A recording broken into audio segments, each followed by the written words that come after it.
It's 2:46 p.m. on October 16th, 2014, here in a very lovely, warmish Pacific Northwest, south end of the Salish Sea fall day.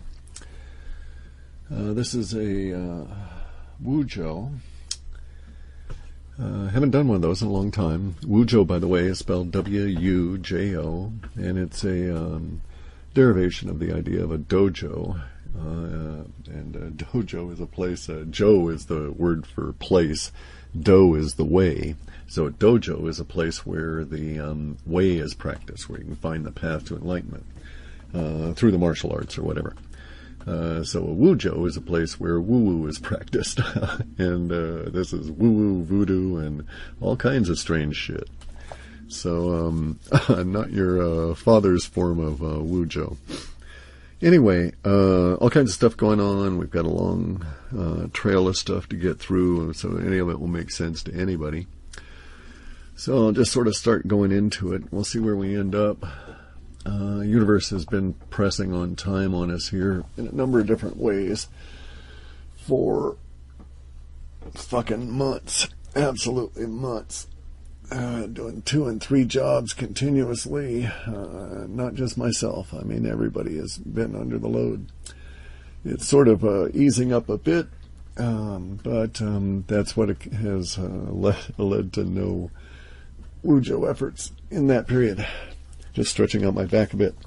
It's been a long day, in any event. So let's start off and say that this Wuzhou is sort of going to be at the same level of impact as the one in which I talked about the Earth has never been around the sun. We've never, ever, ever orbited the sun. This had to do with a guy by the name of Dr. Bhat, B-H-A-T. If you do a search on that, you can go and find that old audio and some related text information that I've put together. And then there's tons of other stuff about Dr. Bhat and his ideas, which have now been validated, especially by the attempt to shove Voyagers through the skin, if you will, of our solar system. That is this energetic skin, this dynamic layer that is formed by the sun pushing its way through the interstellar medium, which is not vacuum. So, that out of the way, this new Wuzhou does not relate to external space, it relates to internal space. And so the subject under discussion initially today is going to lead us on a sort of a wandering trail, but I actually have I have a clue as to where we're going to end up, so don't worry. Anyway, though, so let's start off by saying that we only have 4 senses, and we have to be real clear about that because this is a key element of understanding. If you're a human listening to this, you are a vertebrate. You have a spine. There are other vertebrates on this planet, but we're not the majority. We're a small minority by any measure, by total number of species, by weight of all of the species put together, no matter how obese the vertebrates are. And that includes some big vertebrates, like elephants and whales. They both have spines. And so they're part of vertebrata, which is our subclass of organisms on this planet. But we're small in comparison in all ways. A number of species, volume, any metric you choose to name. And it is almost as though we're not native. None of the spinal creatures are native in that sense. That's in fact one of the areas this whole idea of a missing link extends back even further than the idea of a missing link between humans and apes and the idea of evolution, but rather the idea that, where did the spine come from? This cord wrapped around the nervous system, etc., etc. Anyway, it's almost as though I say it was introduced, and many of us do think that the Nemo were the ones that provided it. And along with the spine, there's some interesting things that were done with our bodies. Now, all the vertebrates have other things in common besides simply having a spine, sharing the idea of a spine. Whether they're a whale swimming through water and keeping their spine more or less horizontal, or a upright human or a semi-upright great primate, or a horizontal quadruped. It just doesn't matter. We all share certain characteristics that are beyond just having a spine. One of them that's really unique on the planet here is that we all have all of our sensory organs at the tip of the spine, and we have 4 if we're land mammals, 5 if we're airborne like bats, and they have spines, and 6, even though flying rat, nonetheless it has a spine, and 6 if you're an aquatic mammal. So humans actually only have 4 senses, and so we could not have a 6th sense because we don't have 5. Everybody says, oh well, but there's 5 senses: the sight, smell, hearing, and taste, and touch. And that's correct up to the point of touch, because touch is not a sense. Senses require a sensory organ, and this is one of the key elements that we have to discuss here, is the idea of sensory organs. If you'll note, they're all, the sensory organs are within your nut, your hard egg, protecting basically your sensory organs in your brain. And your body, while you have been taught to think of it as being a giant sensory organ, it is not. The skin serves multiple purposes, whereas the sensory organ, none of the sensory organs serve multiple purposes at all. The taste buds, they're not directly involved in eating, although they prompt the brain to eat, that kind of thing. But so does the smell, so does smelling, so does hearing. And sight, all of those could prompt you to eat. So it's quite clear that you don't need taste buds to survive. You can eat without them and you can survive.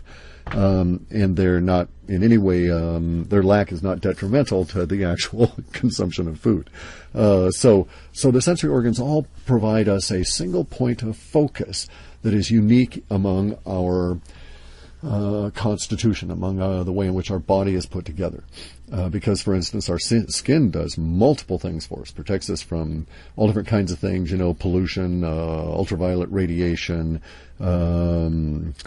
allows for gas permeability so that we get the appropriate ratio of both gas pressure and types of gases.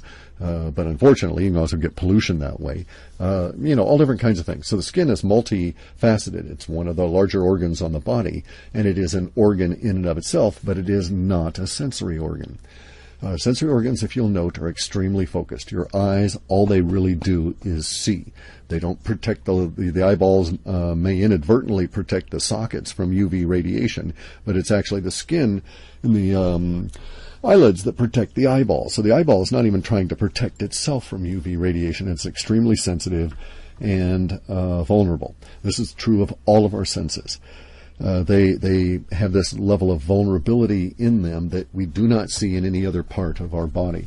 You can just name any of the organs or systems of the body and get yourself a bunch of med students, get them a few beers in them and debate the issue with them. Have them try and think of a system or organ in the body other than the 4 sense organs that has this unique level of vulnerability, single point of focus in what it does. Because, for instance, you could say the liver, nope, liver does thousands of things. Same thing with the spleen, pancreas, etc. So there's just all kinds of stuff going on in all of these other organs that are not present within the sensory organs. And so they're quite unique that way. They're also unique in another way, that it is impossible to sleep, for instance, without being disconnected from the sensory organs, but yet you're never disconnected from your sense of touch. So touch, by the way, as I say, actually I shouldn't say sense of touch, your perception of touch. We'll use that word from this point on. The idea of touch, of feeling, has to do with a new way that we need to think of the body. First off, we've got to stop and say, you are not your body. So we have to understand that that's the case. You're not your body. No matter what anybody tries to tell you or what they're trying to sell you, you're not your body, and this can be proved through real quick couple of thought experiments. So let's digress for a minute and describe what we're talking about here. The human body is not you. It is a template through which energy is expressed along the lines of the 22 trillion times a second creation-destruction model of universe.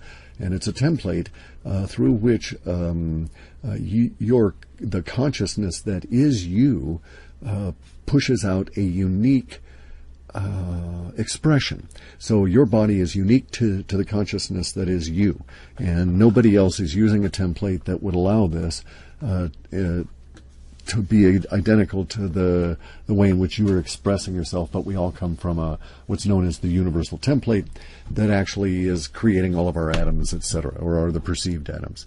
So your perceived sense of touch, your perception of it as a sense, is misleading. And what you really need to do is you need to think of the expression of your perception of touch as being the perceiver that is connected to your consciousness, and along with, or that is the receptacle, if you will, of the output from your sensory organs. So let me see if I can rephrase that in a more meaningful way. Okay, so here we go. Here's a way to approach this. Your perception of touch is a feeling state. That is your consciousness in feeling mode. Now, you will note your consciousness does not have a feeling mode for sight, for sound, for smell, or for taste. Thought about that for a second? Your consciousness does not have a feeling mode for sight. You can't feel yourself seeing, but you can feel your body, the body that you inhabit, the you that is your consciousness inhabits. You can feel that pressing against something. You can feel your ass pushing on the seat that you're sitting on, or the heels of your feet if you're walking, that kind of thing. You're aware of the pressure of the air on you. You're aware of the air through the hair. All of these cliches that advertising uses to get you to think of your body in particular ways and to identify it, also are ways of telling you that you are not your body because of a number of things. But within that, your sensory organs have no direct feeling perception within them. You can't feel yourself here. You can certainly feel the reaction of your body rebelling when the level of sound that your hearing organ can take is exceeded. Okay, but that's a different thing entirely. That's not your ears in any way intruding on the feeling of your of hearing. Rather, that is the housing for the ears themselves complaining that its red line has been exceeded in what it can take. Very much as though your lungs would complain if the air pressure suddenly was too little or too great. And so, but that's not in any way a sense organ. So if you grasp this concept here, you are aware of taste. You can certainly taste salt when you need it. You can taste sweet when you need it. There are these defined tastes that the Ayurvedic guys and the Taoist or Chinese medicine fellows, traditional Chinese medicine guys, identified a long time ago. They codified, they linked them up with various states of health and mental wellness and so on, and did some real good cogitation on all of this. And they discovered that there were certain tastes that exist that are common across things. So, for instance, honey may have a taste that is unique to a specific form of honey, but it has a component that at its base is sweetness, which exists in sugar and agave and other different kinds of sweeteners. So it goes down to sort of a base layer. But at no time that you're tasting the sweetness do you have a feeling of the taste. You're aware of it, you're aware of perceiving it in your consciousness, basically as a separate input from any form of feeling that you get out of your body. Your body is therefore, in this context that we're creating here, is therefore a vessel, and it's sort of like a smart, intelligent boat, right? And the skin of the boat is able to send in tens of millions of inputs to the control panel, telling it, watch out, you're bumping into that, and you're going to hurt the skin, and, we might leak, that kind of thing, right? But it's no more than that. That's what your body is. And the body you have was given to you as a template, and you grow that template in space by adding energy to it, and the energy is transformed in a whole long other series of wujos to matter, and you end up using this matter in a way that you're entirely unaware of. So, for instance, you have no way of stopping your skin from merging with the supposed atoms of the clothes you're wearing or the seat you're sitting on if you were naked, that kind of thing, right? But yet when you get up, you don't bring any part of the seat with you, nor do you leave any part of your ass on the seat, usually. So under the context we're creating here, we want you to understand that your body is a feeling machine. It is the dangly little bit of the end of consciousness, and to that little bit we add the four senses. If you're a land vertebrate mammal, right? And so you have these four senses. If you're a bat, you've got 5. If you're sea mammals, you have 6. All of your senses are housed within your skull to protect them. This is due to a number of different factors that we'll describe in a very simple way, just so it doesn't get overly complicated and tie us up for hours. But here's basically what's going on. Everything in the universe is conscious. Everything in the universe expresses consciousness. But there's degrees of consciousness. And there are some things that are much more conscious than others. There are some things that are so conscious, they become aware that they're conscious. Aha! Like some humans, some dogs, some cats, some birds, some butterflies, even some rocks, perhaps. We don't know. I've never talked to an intelligent rock, so I wouldn't know. But we do have a situation where it's possible to qualify the certain level of degree of consciousness that is in everything by various different kinds of thought experiments about those things, especially these things that make up the engines, these vessels, these smart body ships that we've got that we're using to truck about through this energetic environment. And one thing that we're able to determine is that, there exists a deeper level of consciousness within our sensory organs than exists within other parts of our body. And this can be discovered by noticing what happens when and under what circumstances. So, for instance, we can ascertain that it's not possible to go to sleep if your eyes are active and connected and doing stuff. If they're able to work. If you're blind and your eyes are active, who knows? I'm not blind, so I couldn't say. But if your eyes are active and open and doing things, looking at things, perceiving sight, you're not feeling that sight being perceived, but that perception of the sight is going to intrude on your consciousness. And same thing is true of taste. If you're sitting there tasting curry or tasting salty potato chips, see, you can feel it. Or chili peppers, whatever gets you, right? Some people are hot taste sensitive, others are cold taste or salty taste, etc. And it also varies day to day, on the moods, your biochemistry, etc. Your taste buds, by the way, are giant chemical sensory organs that are designed to keep your ass alive in a strange, weird environment where you're just not quite sure what you should be eating and what you shouldn't. And so you sit there like a great ape and you put it in your mouth gingerly to see if it's going to burn your lips and take it out. And then you gradually get to the point where over a bunch of time you end up chewing the thing to see what's going to happen. You don't swallow though, and you spit it out. Just wait and see. And so your taste buds will tell you a whole lot of things about potential poisons based on the taste that you get. A good reason to keep your sensory organs healthy, the tissues in them and so on. And so you're not aware of the taste, but you're aware of its intrusion on your consciousness, getting back to this idea of trying to get to sleep with the sensory organs intruding. And so same thing is true of sound. If you've got a motorhome that's sitting 35 yards away from you and they've got an air conditioning going all summer that has a particular whine to it based on the fans and the fact that the motorhome is a big giant can, which amplifies it, and if in the winter that same fan is used for heat and you're sensitive to it and you sleep with the window open, then you're going to hear that and it'll be difficult to sleep as long as your ears are perceiving that. And you'll note that when you try and get to sleep and you follow that regimen of, make your bed and everything's cool and then get down there, lie down there and get comfortable and shed all the tension you can and then start with your toes and I won't do this in case you're driving, but basically you gradually relax all the parts of your body. you don't ever get to the idea of relaxing your eyes or your taste or your nose or your hearing. But you must do all of those in order to get to sleep. You have to turn those off in order that the sleep process will occur. So, now that was a long-winded 20 minutes just to get us to the point where, hey, you might be falling asleep. So if you're driving a car, wake your ass up right now. Look around you. Become conscious of what the hell is going on.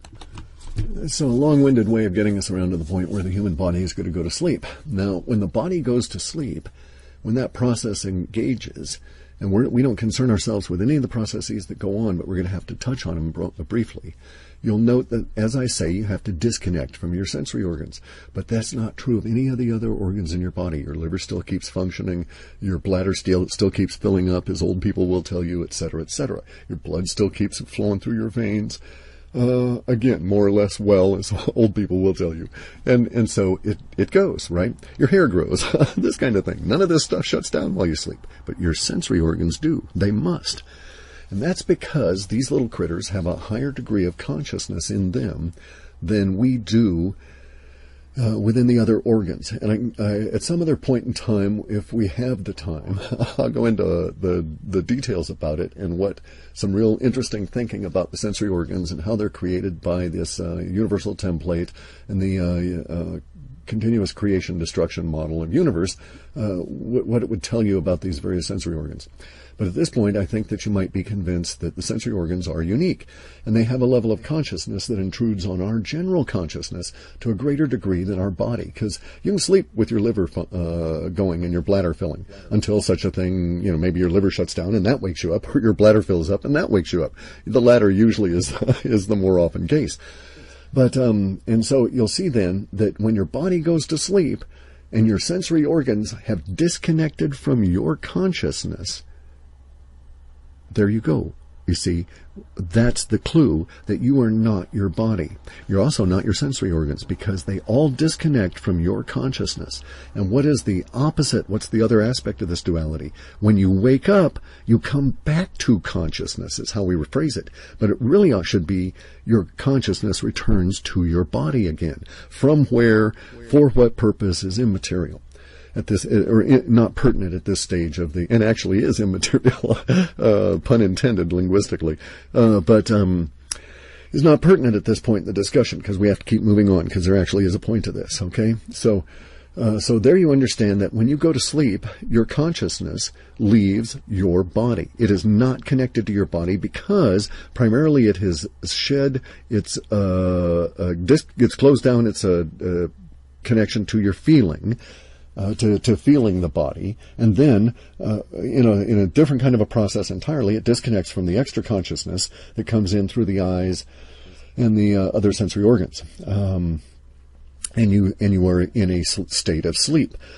At that point, your consciousness truly is not there. It's the very same kind of disconnect that people have in near-death experiences, where their consciousness is no longer connected and has no input coming in from the feeling form, which is our body, a very complex entity in and of itself, and the sensory organs, the four sensory organs. And so near-death experiences have much to do much in many regards resemble the state of sleep. There are also other instances where we know that consciousness leaves the body through various different means. For instance, you could be tased, get electrocuted one way or another, and you'll find that your consciousness leaves your body. Not like sleep. It's very sudden.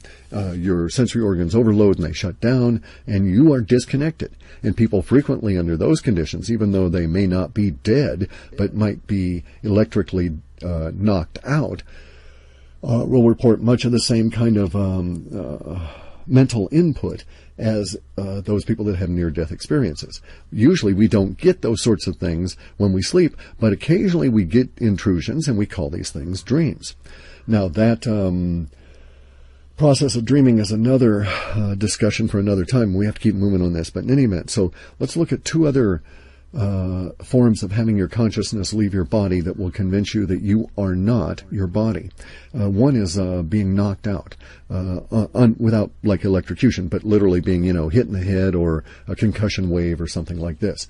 When that occurs, what basically happens is that some level of pressure from some form of a blow penetrates through your hard skull, hits your brain and travels across it very fast in basically a compression wave, because your brain is a big sack of emulsified oil with all these electrical connections in suspension within that emulsified oil.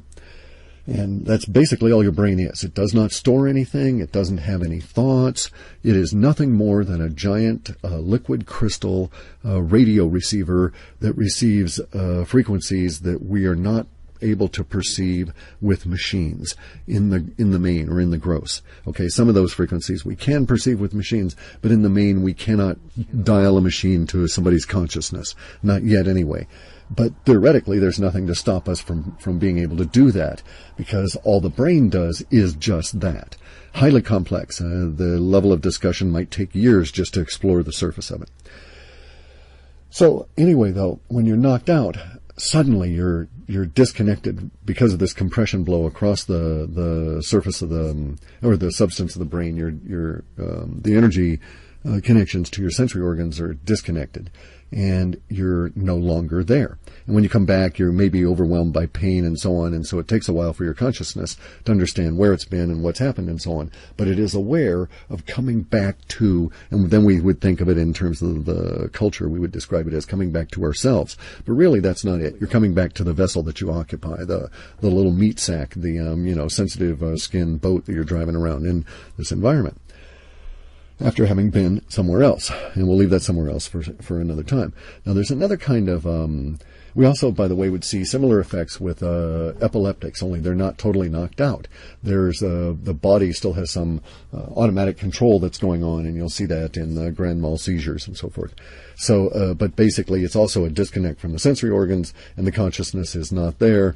And when that occurs, then you have the seizure episode or symptoms. Anyway, so we get to the idea here, the last one I wanted to discuss, which is the idea of a toxic blackout. The idea of being knocked out by chemicals. And you'll note that, for instance, you can drink yourself to the point where you would black out. And it's because the toxins in the alcohol build up, cross the blood-brain barrier, and get in there and pollute the brain in a slow fashion. Ultimately, what they do, and you'll note this from being inebriated, is that your sensory organs start going one after the other, after the other, after the other. And at some point, when all four are disconnected, so are you. And so you black out at that point. And but the effect there is different, because it is done by taking the emulsified oil that is your radio receiver and fucking with its frequencies by intruding in there all of these various different sorts of chemicals that alter the liquid crystal matrix that is your receiver. And so it can't receive your consciousness anymore, and it says, ugh, throws up in the gutter, lifts its skirt up and reveals its panties and falls in headfirst into a trash bin. Okay? And so that's the fun of a toxic blackout. And that's where drinking alcohol leads. Now, on the other hand, just as an aside, drugs don't have that effect. And so, for instance, things like the 7 shamanistic used plants are all basic forms of wetware receiver tuners, and so they tune you into different frequencies. They alter your frequencies of consciousness that you're able to pull in with your wetware, with your emulsified oil radio receiver inside your meat sack. And so they can add to your consciousness. They don't alter it, in my understanding. The alteration is not in any way permanent. They don't change your consciousness. They don't alter the you that is you, as any drug addict will tell you. That, oh no, all those years of being a drug addict, I'm still the me that is me. And in a quite sincere way, they'll do everything they can to describe that, no matter how horrific their life has been, and all of the attempts to remove the suffering through drugs, etc. The end result is that you remain. And so, as my brother used to say, you can go crazy, and it doesn't work because you're still there. You're just crazy. And so it makes a lot of sense to understand that you are not your consciousness, or you are not your body. Your consciousness is this separate energy stream, cohesive. It can connect and disconnect. We can see that in sleep and all these other forms of disconnection, which, I could have said, hey, in a different way. I could have described it in a lot shorter number of words, but it's necessary that we approach this whole idea from a certain perspective, because I wanted to get your understanding of this deeper than merely what might be seen in glossing over it. So your consciousness has a machine that it is living in, very much like that movie with the blue people, which I never saw, but I'm sure it was quite good.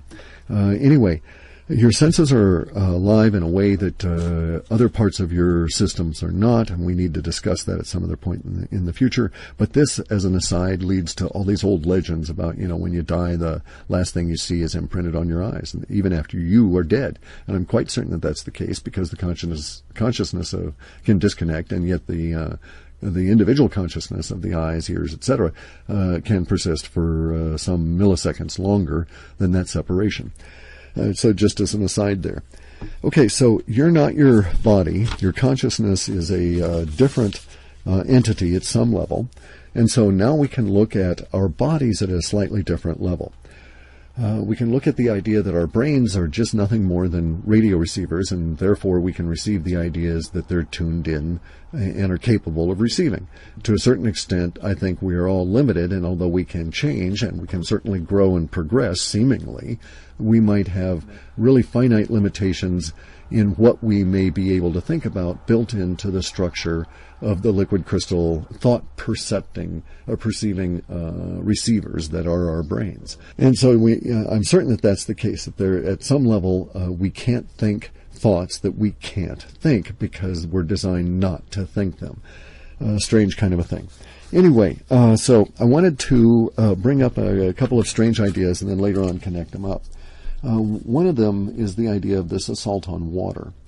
And there was a discussion I had on the Half Past Human site about the idea of this assault on water. We see it through the attack on the Gulf Stream at the site of that oil volcano, and the deep drilling British Petroleum did. British Petroleum is merely the executing arm of the evil toad lizard royal family.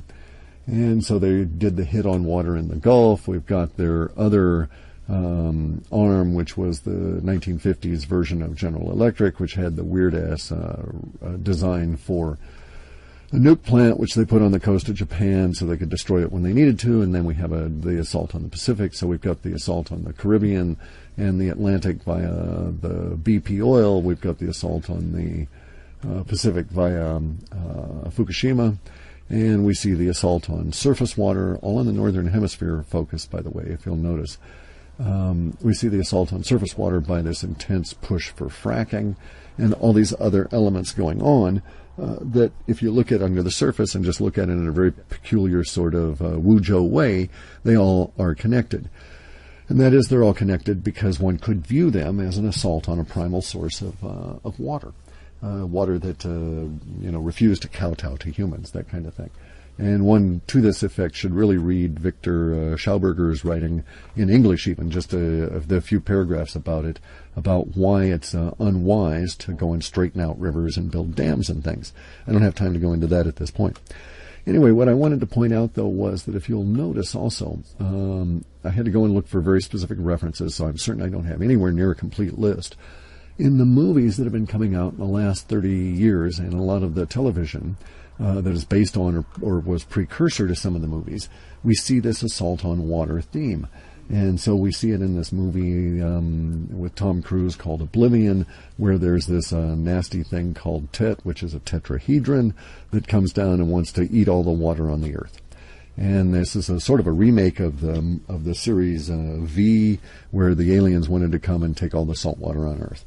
And it goes on and on and on. If you go back in history, the theme was even represented in the 50s, and before that in movies, and before that it was in science fiction stories, etc. Basically, space aliens come down because they want the water on Earth. And it even goes into some of the weird Disney kind of comedy movies. I don't know that it was Disney or not, but it strikes me as being in the same vein.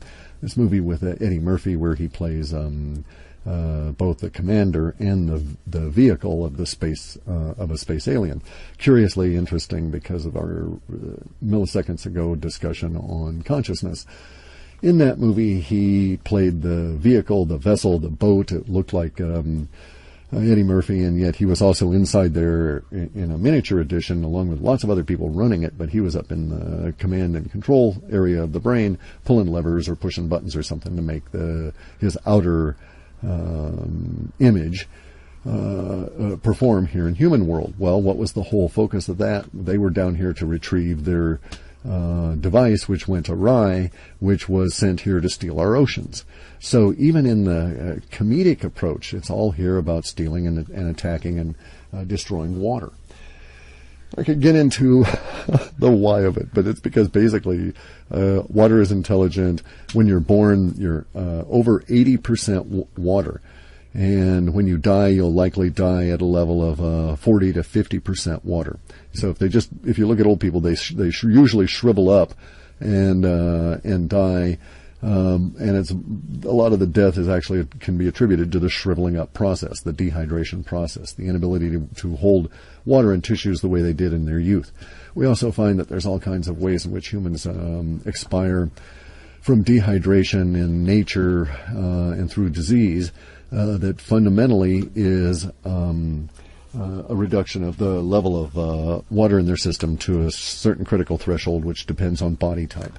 There's the 3 body types, Vata, Pitta, and Kapha, and each has a slightly higher or lower threshold of retained water and the ability to absorb it or get rid of it. So it's necessary to understand that people die frequently because their systems are just not able to retain the water they need, and water is this really key component. Duh. Sorry about that.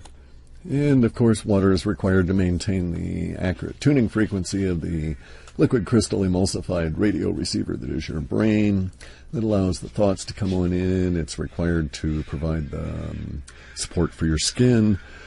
And which gets us into our some of the main point of the discussion today. Aha! At last, we're here. Okay, so here's the idea. You go to the dojo, you do a roll, or you hit your shoulder wrong, you don't have unbendable arm down just correctly, it bends a bit, and you hit your shoulder. Only a small part, maybe the size of your palm.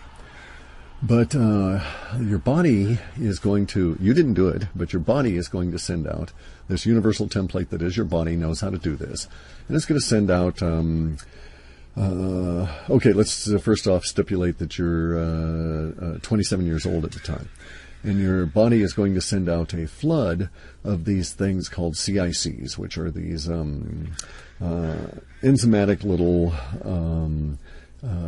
devices. Now let's first define an enzyme as far as we're discussing it here. Enzymes are catalysts. Enzymes take the chemical processes, the electrochemical processes, the bioelectrical chemical processes in your body, and they speed them up so you're able to live. So you're able to do something. If you didn't have enzymes, you would move. You wouldn't live. But I mean, presuming you could live without enzymes, you would live for tens of thousands of years because you'd be moving so damn slow. It would take you, 500 years to have a thought to go and lift up the toilet seat, that kind of thing. You wouldn't have any kind of activity at all. Enzymes are basically the dynamism of your life. They allow you to be energetic and to go on out and be dynamic. Rocks are not filled with enzymes. Vertebrates are some life forms, sloths probably are low enzymatic life forms. Anyway, so you got enzymes, and they're catalysts to your chemical, biochemical, and electrically biochemical reactions within your body. And enzymes are used by your body to control all different kinds of things through this process called lock and key. which basically is this little shape fitting process. You know, you got a protein, you got this critter in your body that comes along and it says, aha, and it says, I have a key that's this shape, and it comes along and says, I see a hole, and it shoves it in that hole. Nope, doesn't fit, so it goes on about its business. That kind of thing. If it does fit, it's like, aha, I'm going to, you know, eat the skin off of you. And it turns out that's a good thing, because this is a systemic enzyme that comes along and eats the skin off of the protein skin off of a viron, and thus exposes its core to the white blood cell that then comes and kills it. And aha, you don't get that virus. So it also, of course, aids in tracking down and killing bacteria, etc. But it's not really required the way that the white blood cells are for that. And the white blood cells can go and finish off the bacteria in a way that doesn't necessarily require the same level of participation at the same kind of extent as with the viruses through the systemic enzymes. So anyway, here we are, and we're dealing with a situation where our bodies, we are not our bodies. Our bodies are machines. We need to think of them as biochemical machines and be able to deal with them that way. And thus we know, for instance, to go and, you know, top up the blue stuff that, you know, cleans our windshields, that kind of thing. We need to be aware of certain things, because if we're not going to treat our bodies the way that they actually exist in a demonstrable reality, but we're going to think of ourselves as our bodies, and we're going to succumb to the reactions that the body has naturally.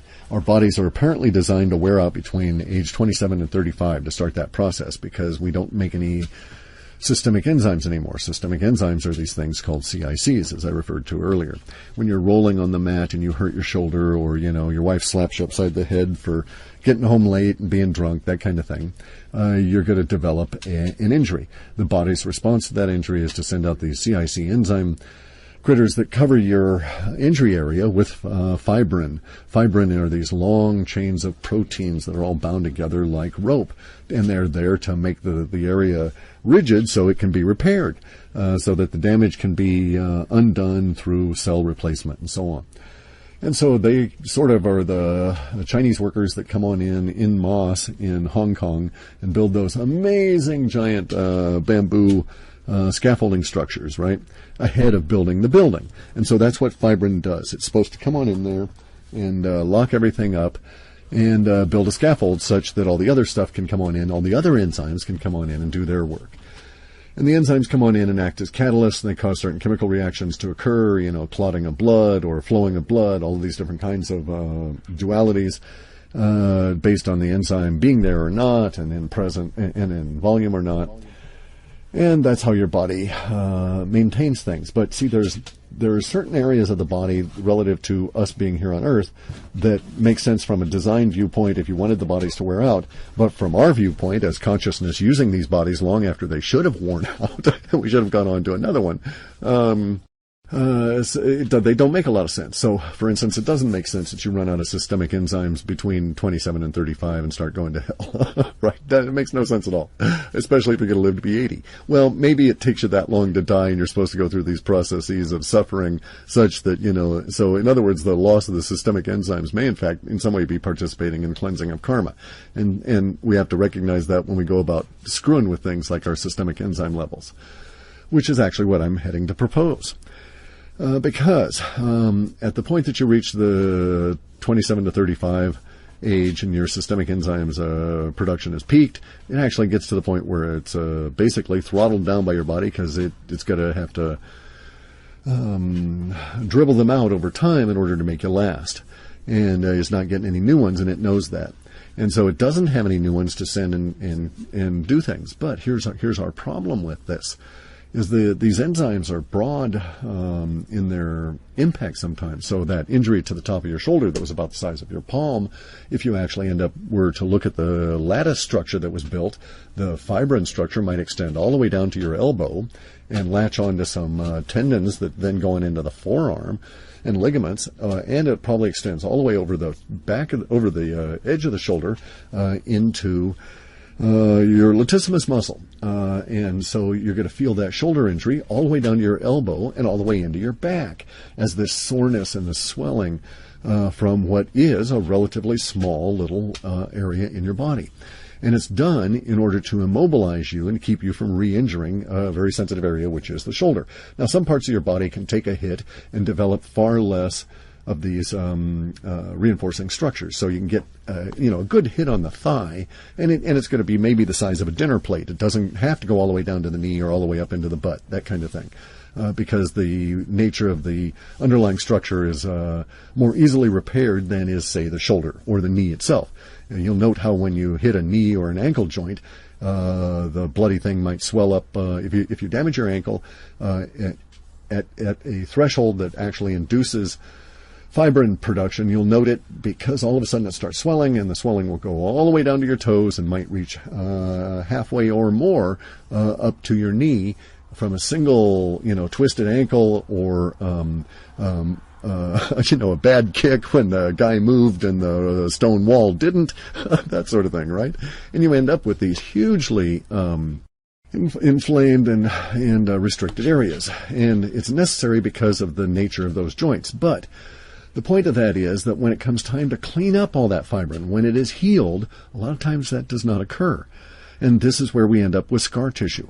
Scar tissue is this old fibrin that's left lying around that has served its purpose and should be gone, but it isn't. And we have a corresponding thought experiment that we can note on our own bodies. If you're as careless as I have been, you'll note that over time, the types of scars you gained post 2735 in that range is they're a lot thicker, they're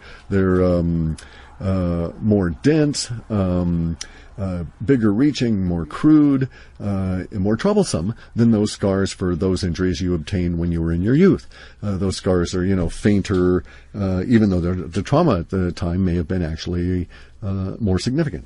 And so this is just yet another observational, experimental point to get to the idea here that a key component of this is the systemic enzymes. Now, systemic enzymes are just that. They're catalysts that are used within your body for various systems. So there's various kinds of systemic enzymes. And it's not very complicated. Basically, there's metabolic and catabolic. There's systemic enzymes that build you up, or systemic enzymes that come in and tear down stuff you don't need anymore. Now, the ones that tear down the stuff that you don't need anymore that we're going to be concerned with at the moment are called proteolytic enzymes. And these guys come along and they eat protein. Now, this is good because they eat it and they get you to excrete it one way or another. Usually not through the skin or anything, but it either comes out through the bladder or through the colon. And proteolytic enzymes are one of the first levels that really get reduced once your body stops producing or has peaked on the systemic enzymes. And that's the thing, is that we know as old farts, as old warriors here, guys who have been in the martial arts for 30 plus years, that as you age, you get this like gritty feeling of all these built up fibrins, especially in a fascia tissue, in the tissue underneath the skin, which has to build the areas up. So, for instance, in our shoulder injury, we might build a web that goes down to the forearm and connects in through the ligaments and into the forearm muscles, and then goes over the back some considerable distance down into the latissimus dorsi.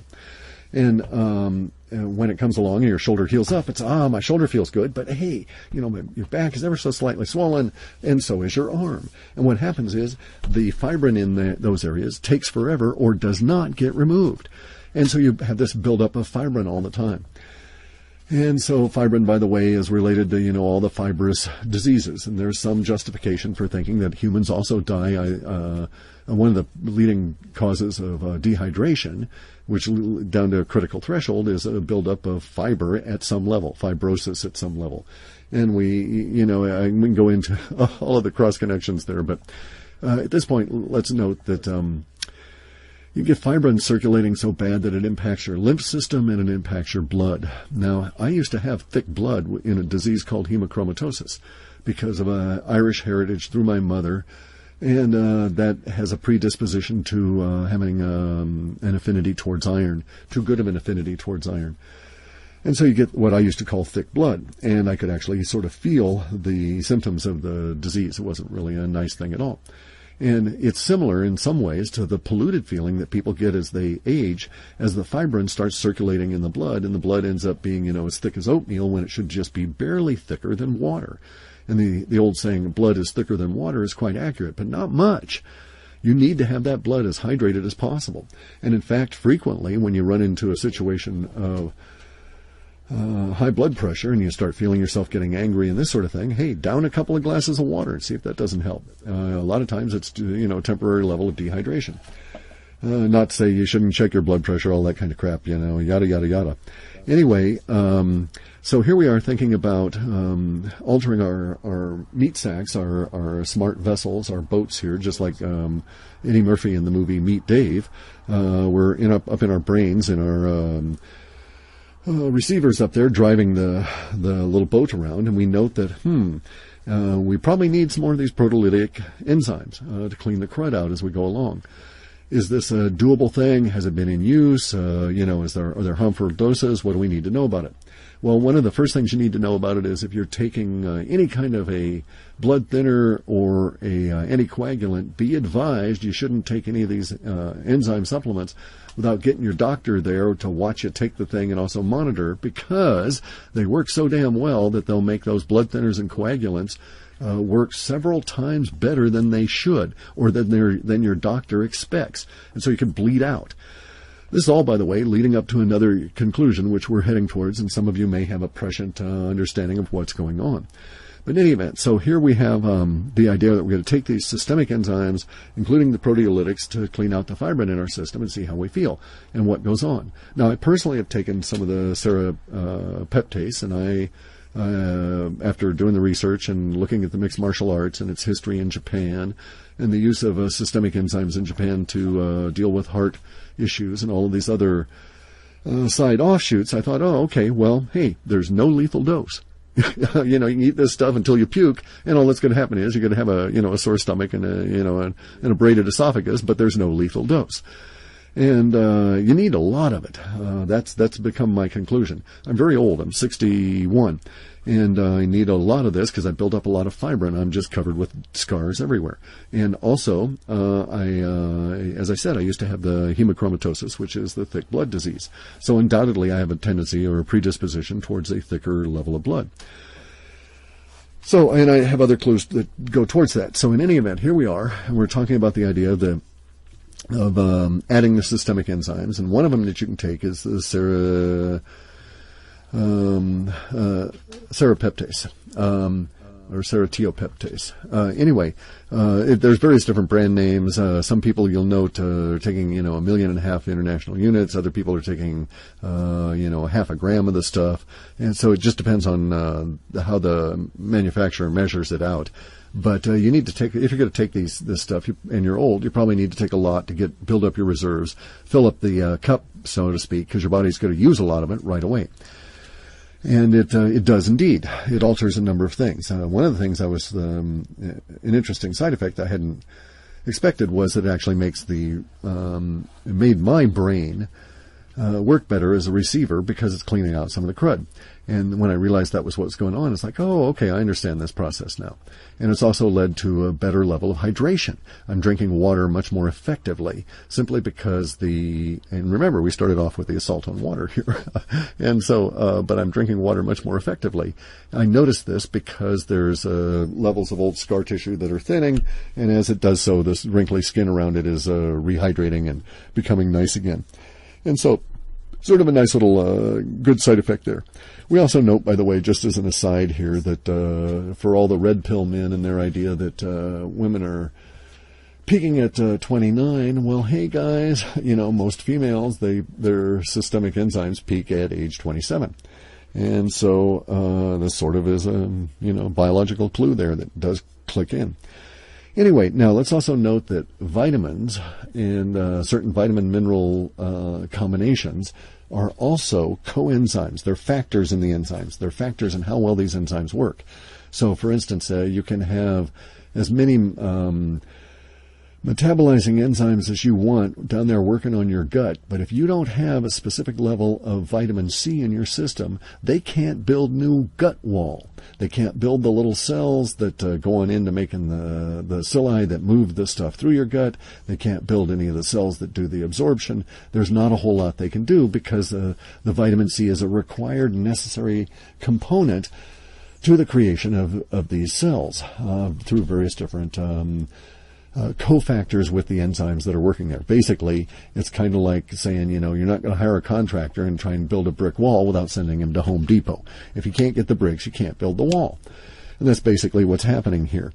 That a lot of times you don't have an inbuilt level of the necessary vitamins, and that's why the vitamins are key. But we also need to note vitamins alone are merely the bricks and the mortar and the hammers, and the nails, all that kind of stuff.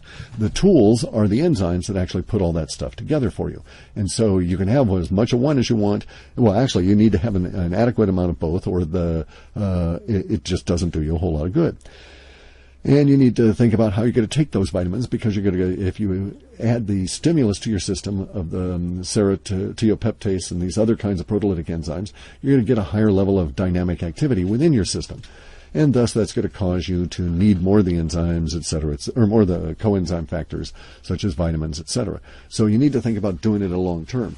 One thing I want you to consider is the idea that I ran into that, Western-style vitamins in little pill form are only a modern invention. They have a very short actual lifespan, and I found them very difficult, and I induced problems into my digestion over the years by this approach, by trying to take vitamins in these pill forms. And finally, I wised up and went and examined the vitamin ingestion in the human species over time, and discovered that indeed the Taoist and the traditional Chinese medicine, as well as the Ayurvedic medicine, had developed specific forms of vitamin that can be used for year after year after year after year, with no appreciable adverse side effects in the same way that you might find with the Western approach to vitamins. So just as an aside, go and check those out. Usually they're in some form of a jam, what they call a jam, and it's really a sweetened herbal material. Okay, so here we are. We're at the idea that you need the vitamin C in you. Now, there's something to note about us vertebrates. Not all of us are the same. There's a real weird, interesting sort of a key component here. Humans don't make vitamin C. We got to get it from the outside, or we actually make such a little appreciable amount in our system that you might as well say we don't make any at all. Unlike, for instance, dogs. Dogs make vitamin C in their skin the same way they make vitamin D. We make plenty of vitamin D. You can go out in the sun, and it does you really a whole lot of good, as you should, especially with the upcoming flu season and the Ebola and stuff. Pumping up your system with sunlight is probably a very good idea, because you get tons of vitamin D in whole body exposure in less than an hour that you could not ingest. You can't really absorb that much in the way of Western style vitamin D3 vitamins the same way that you can produce the vitamin D in your skin. You just trash your stomach over time, or your whole digestion. Anyway, so we don't produce vitamin C. Was that deliberate on the part of the makers? I don't know. There's a few weird elements in that it's a subcomponent of the lack of the vitamin C that's what draws mosquitoes to us. Carbon dioxide for sure, but there's this other component about the vitamin C. And you'll note so many of the mosquito repellents are citrus-based. In any event, you need vitamin C to stitch together all your gut material. And one of the things we know is that there's a poisoning you can get from a plant called tansy, and others of the same family that will literally, as the material goes through your system, it will poison you by depleting your system in your intestines, and to a greater extent your internal organs, of vitamin C as it goes through. It just sucks all the vitamin C right out of you. And, a small amount you can survive, and you can repair the damage with, and by the way, the sudden withdrawal of vitamin C leads to massive scar tissue if you do survive it. Fibrins build up there like mad in order to immobilize and, provide pain to keep you from not moving and all this kind of stuff. And so they become, your systemic enzymes are used up significantly and in the absence of material for the metabolic processing systemic enzymes to do their work. And so here you are with no vitamin C production, and so you got to get it from the outside, and you need it. And lo and behold, what happens when Tansy goes through the system and yanks all the vitamin C out of your gut is that you get this thing that ultimately, if you have Tansy poisoning, leads to a bleed out, where it leaks, where you have blood leaking out of your capillaries all throughout your body, but primarily in the digestive area, and you end up looking a whole lot like Ebola victims and other hemorrhagic fevers. And they call them hemorrhagic, which is the bleeding fevers from hemo, blood, all of that, hemoglobin, all of that kind of stuff. Anyway, and all of them have this central component involved, that at the time that you have the internal bleed outs and you die from the diseases that are causing them, whatever that cause may be, the actual precipitating cause of death is the withdrawal of vitamin C from your system. To such a level that you're unable to reconstruct your internal organs, and they bleed out. You can't, the ability to clot blood goes away, but at the same time the intestinal walls thin, capillary walls thin, artery walls thin, etc., etc. There's also a huge level of thinning that allows a lymph system intrusion into the blood supply, so the blood gets even thinner at that outer edge, and so the bleed out leads to these large bruises and so on at the skin. Which, as I say, is the hemorrhagic fevers and Tansy. Other kinds of related plants also have the same effect on humans. And it all has to do with vitamin C, rapid vitamin C depletion from the system. Now, the diseases, Ebola and the other hemorrhagic fevers, do it system-wide. I mean, it's not just related to the intestinal system, the way that Tansy has a tendency towards. That having been said, here we are with the idea that, okay, so the idea that you would get Ebola and treat it with vitamin C is valid if you can get enough vitamin C in you such that you could maintain against its ability to withdraw vitamin C. Then basically it's a sort of a tug of war. Sort of a reverse of a tug of war. I mean, sort of, you're sending down vitamin C in your fire hose and it's sitting there eating it, and your goal is to keep sending it until your body gets around to killing the Ebola, and you just keep it occupied with this external source of vitamin C and you're okay. That's the understanding. That's the sort of theory. And in my way of thinking, well, that sort of makes sense if at the same time you're making sure that you're overwhelming it with vitamin C, and thus the idea of taking liposomal vitamin C. Liposomal vitamin C bypasses the stomach and the damage from the stomach acids and the digestion process at the saliva and the stomach level, and allows the vitamin C to be absorbed in the intestinal level in vast quantities. So liposomal vitamin C is really cool stuff. It can be even more effective than intravenous vitamin C, and in some cases Ebola and other hemorrhagic fevers have been successfully curtailed by just simply feeding vast quantities of intravenous vitamin C to the victim of the disease until the body is able to fight off the virus. Bear in mind that the virus is said to have a 50 to 70% lethality, and that may have much more to do with the state of being of the person that's infected than the disease itself. In other words, do these people have a really robust system, and do they have the support of such things as external vitamin C while they're getting the disease and so on? So anyway, so here we are back to the idea that you could assault or support your system and assault the Ebola by providing a fire hose of vitamin C against it, which would and then allow your body to come along and kill the disease while it's occupied eating the vitamin C you're sending it. Very crude understanding, okay? And I'm tired, but I wanted to get this idea across. In my way of thinking, at this point, you need to understand something else, that white blood cells aren't going to come and kill this virus. Antibiotics are for bacteria. They're not going to help in this virus situation. Antiviral products are not going to be helpful because most of them work on this lock and key mechanism, and they're somewhat specific. But there is an approach. That approach is to and this is for treatment. I don't know that it would work. I don't know how preventative it would be, but I don't think it could hurt at all. And so I'm going to follow it on the idea that, hey, humans throughout history have been trying to build themselves up by sucking down vast quantities of citrus fruit and this sort of thing based on the 7 flavors, the 7 tastes, and what it tells your body and how sensitive your consciousness is in your taste buds, etc. And so I'm going to follow this idea and do things that make sense at a pump you up level. And, to ride out the Ebola crises here, the hemorrhagic fever crises, and the others that are going to be coming. And so it's going to be necessary to look at our bodies in a different way, like I was saying.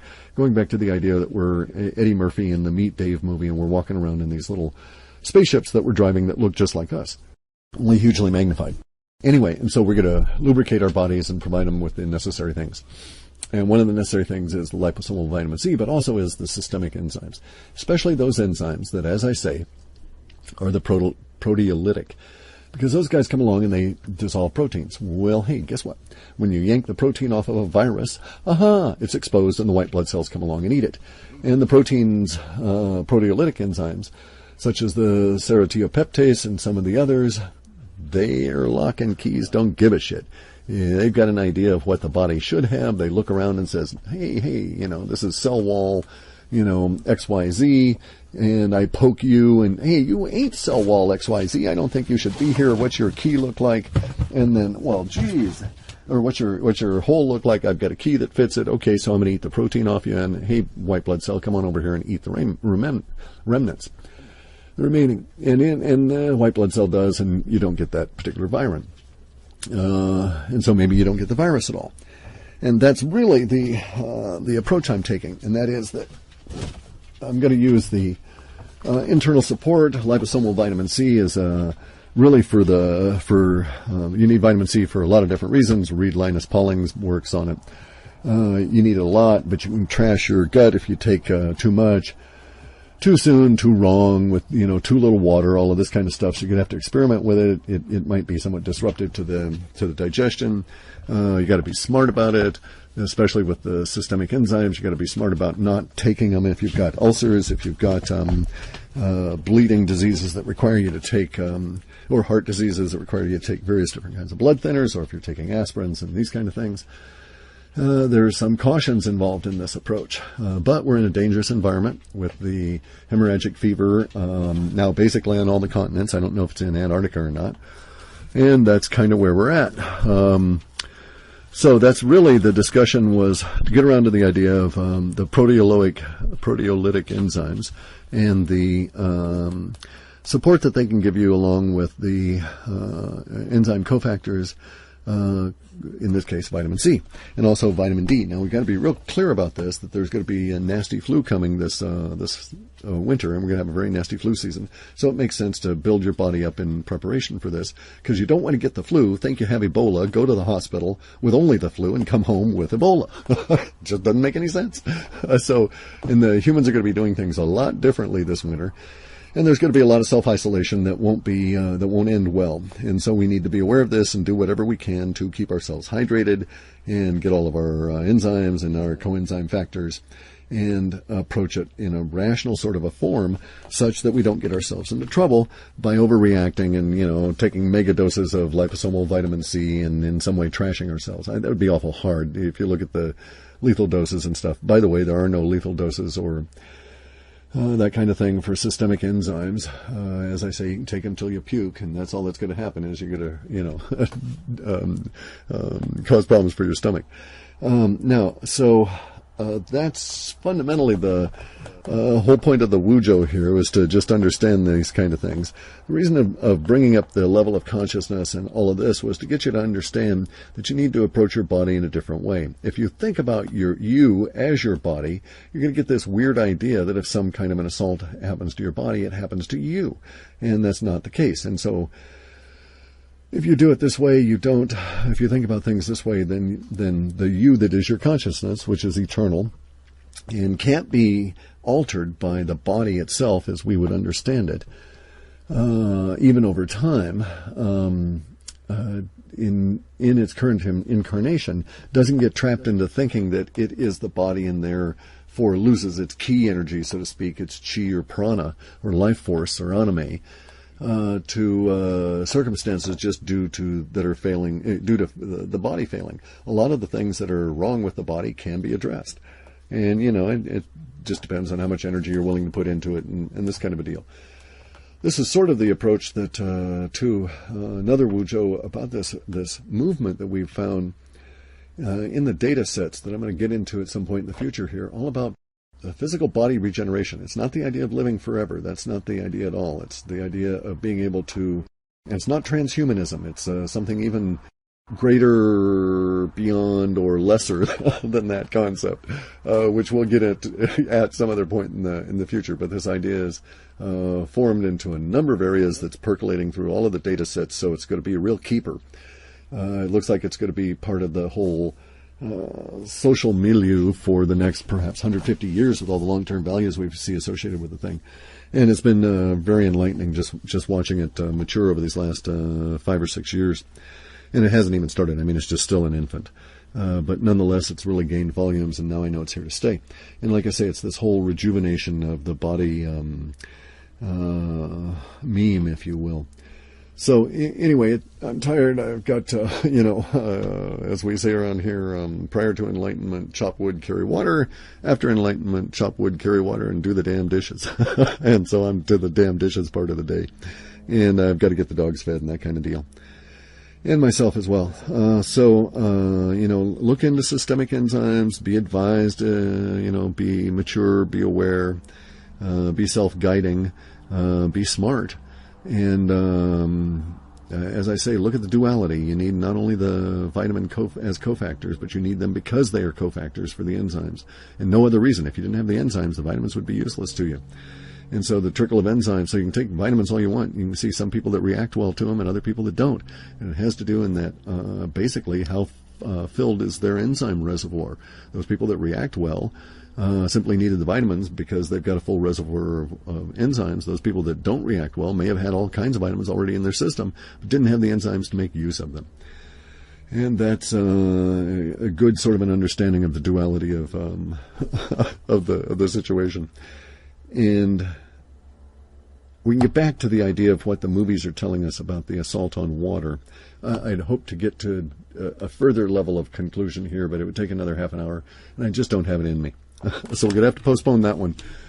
Talk to you later, guys. I don't even know if I'm going to put videos